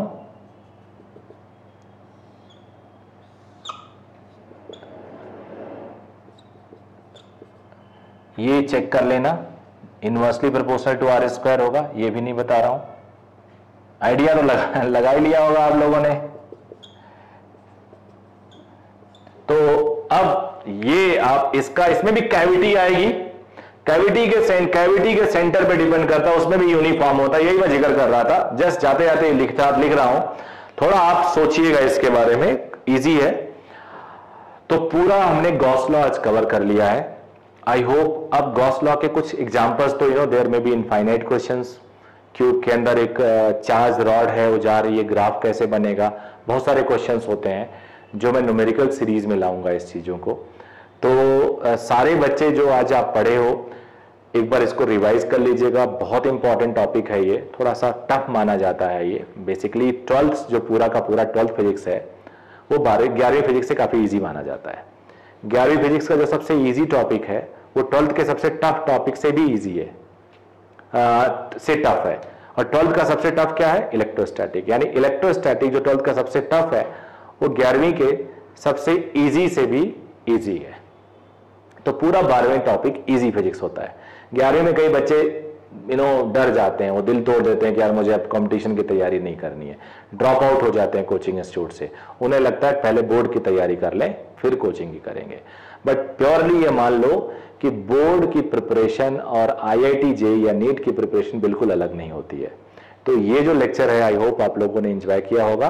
घर पे जाकर ट्राई करिएगा और आप अपने कमेंट से में बताइए आपको कैसा लग रहा है। हमारा जो एफर्ट है, मैं पूरी सीरीज दे रहा हूं आपको, वो एफर्ट आपको बेनिफिट हो रही नहीं हो रही है? क्या आपको लग रहा है कि इससे आपका सिलेक्शन होने के चांसेस इंप्रूव हो रहे हैं या नहीं हो रहे हैं? या मुझे बताइए। अच्छा लगे तो शेयर भी कीजिए लोगों से, सब्सक्राइब करिए चैनल, बिकॉज ये मैं चाहता हूं कि इससे मैं फ्री एजुकेशन स्प्रेड करूं और वो सारे बच्चे जो सिंसियर होते हैं, घरों पे पढ़ते हैं, पढ़ना चाहते हैं, बट उनको बहुत ज़्यादा ऑप्शंस नहीं मिलता है, उनको इससे ऑप्शन मिले और वो बेनिफिट उठा सके। Thank you very much, all the very best.